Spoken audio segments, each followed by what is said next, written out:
Colossians chapter 1, and we'll look at one verse.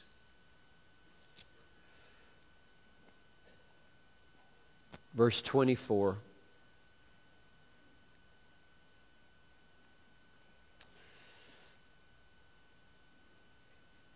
Now I rejoice in my sufferings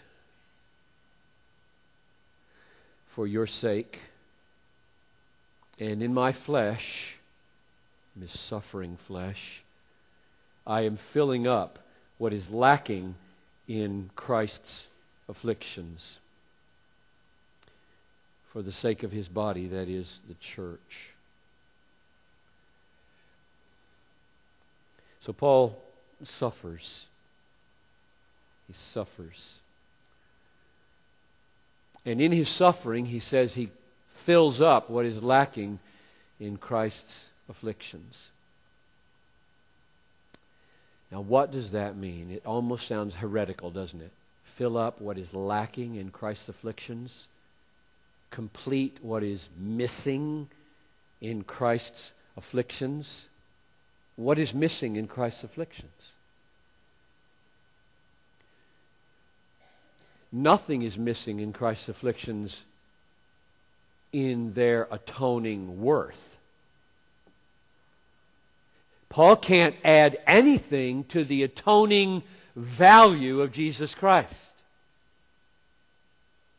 The beauty and the wonder and the value and the worth and the merit of Christ crucified to cover sins is infinite. You can't add anything to it. There's nothing missing from it. There's no lack in it.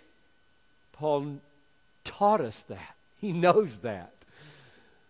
So what does he mean when he says, I am filling up what is lacking in Christ's afflictions? That's the question.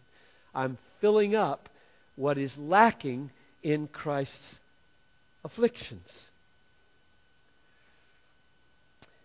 Now, the answer to that, I think, is this. And then I'll sum up the answer, and then I will give you the text that is the basis for my summary. The summary goes like this. What's missing in Christ's afflictions is the presentation of those afflictions to the people for whom he died. The personal, touchable, visible, seeable presentation to those for whom he died of his afflictions. There are people all over the world, in all the people groups of the world, as well as some in this city, who've never seen the afflictions of Jesus Christ. And Paul says, I'm going to fill up that lack, not by adding anything to their merit, but by making a presentation of them to others in my own suffering.